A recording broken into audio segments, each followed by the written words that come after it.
की बात है। सभी टीचर्स का बहुत बहुत शुक्रिया और सभी को नमस्ते। और बच्चों बहुत खुश होंगे, थोड़ा बहुत पेशेंस रखना होगा आप लोगों को। मुझे अपने स्कूल के दिन याद आ रहे हैं जब असेंबली हॉल में मैं भी ऐसे ही खड़ा रहता था। सर ने अभी मुझे गांधी जी की किताब दी और मुझे एक लाइन गांधी जी की याद आई कि man becomes what he thinks of. इंसान वो बनता है जो वो सोचता है, ठीक है। तो कंसिस्टेंसी होनी चाहिए, what you think, what you do and what ever you implement in your life. So sir बहुत बड़े एग्जाम्पल है उसके, जो मुझे अभी भी याद है कि मैं जब 1 या 2 क्लास में रहा हूँगा, सर मेरे घर आए थे और मुझसे पूछा था कि बेटा तुम्हारा रूटीन क्या है। उस दिन उन्होंने मुझे डिसिप्लिन का पार्ट पहली बार सर ने पढ़ाया था। फिर मैं समझ पाया डिसिप्लिन क्या होता है, किस तरीके से आप अपने जीवन को जीते हैं।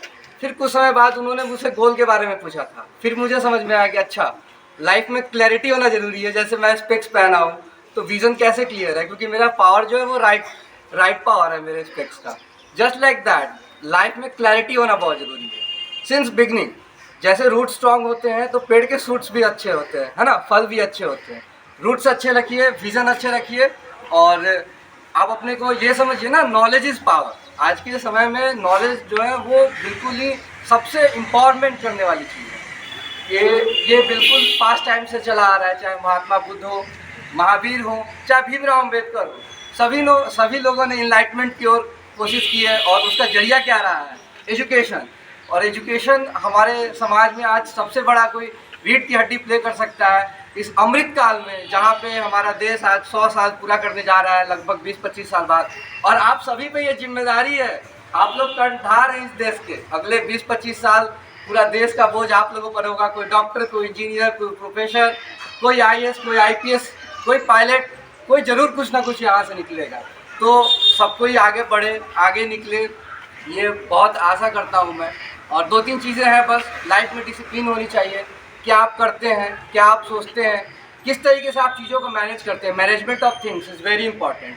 What ever you do. Sir से मैं बहुत इम्प्रेस रहता हूँ कि सर एक्स्ट्रा करिकुलर एक्टिविटीज़ पे बहुत फोकस करते हैं, स्पोर्ट्स पर, डिबेट पर, एस्से पर।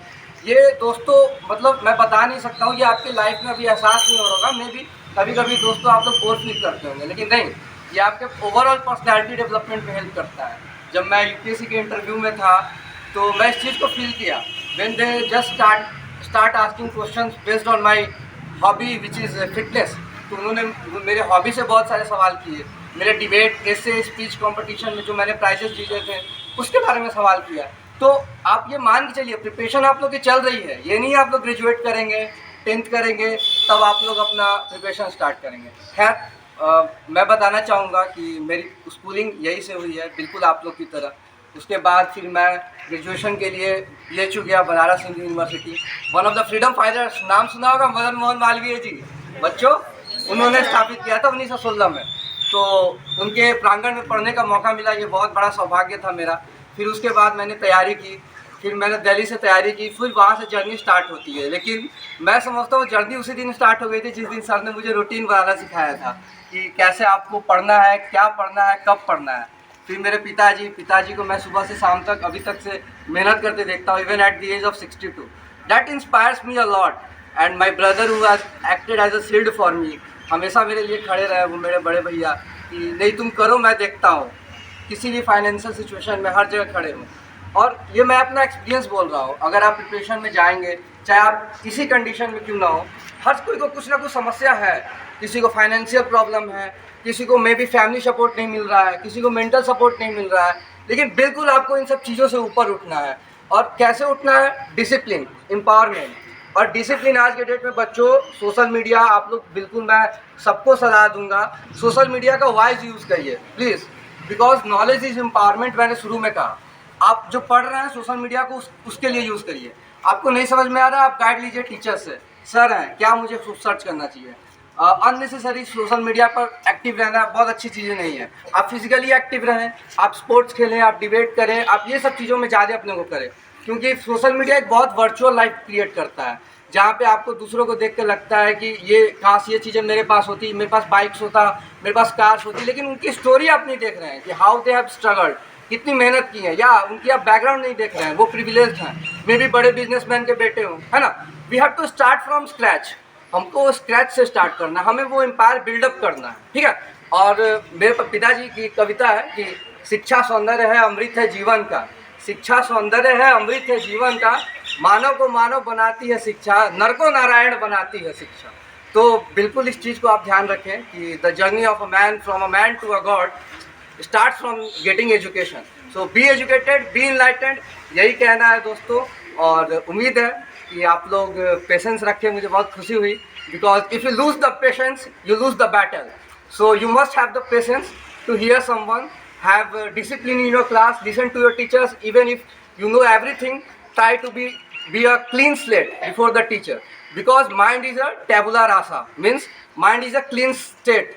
If you keep it clean you will have to grab it from others. आप कुछ ना कुछ चीज़ों को प्राप्त लोगों से करेंगे। और ज़रूर मानिए बहुत मज़ा आया इस लाइफ में, स्टूडेंट लाइफ में सबसे गोल्डन पीरियड होता है। इवन कॉलेज पीरियड में हम इसे हनीमून पीरियड भी कहते हैं, ये इतना अच्छा होता है। तो प्लीज़ आप लोग इस सब चीज़ों को ध्यान रखिए, आगे बढ़िए। और मैं छोटा सा इंट्रोडक्शन मैं दूंगा जो मुझे शुरू में देना था, लेकिन बहुत फॉर्मल होता, लेकिन अब कहूँगा मैं। मैंने अभी CAPF assistant commandant union public service commission द्वारा कंडक्टेड एग्ज़ाम 2022 में रैंक 126 हासिल किया। लेकिन ये बहुत छोटी चीज़ है, इसलिए मैं शुरू में नहीं कहना चाहा कि अगर मैं वो कहकर आप लोग का अटेंशन ग्रैब करता तो वो अच्छी चीज़ें नहीं होती। लेकिन मैं अगर कुछ आप लोग अच्छी बातें कह के ग्रैब कर रहा हूँ वो मेरे लिए बड़ी बात होगी। सो इस अमृत काल में और इस वसुधैव कुटुंबकम सर ने मुझे सम्मानित किया, उस परंपरा को आगे बढ़ाया। The whole world is one family, मैं इसके लिए शुक्रिया अदा करता हूँ। सभी का धन्यवाद, आप लोगों ने इतना पेशेंस रखा, इसका धन्यवाद। और बस मैं अपनी बातों को इससे ख़त्म करना चाहता हूँ।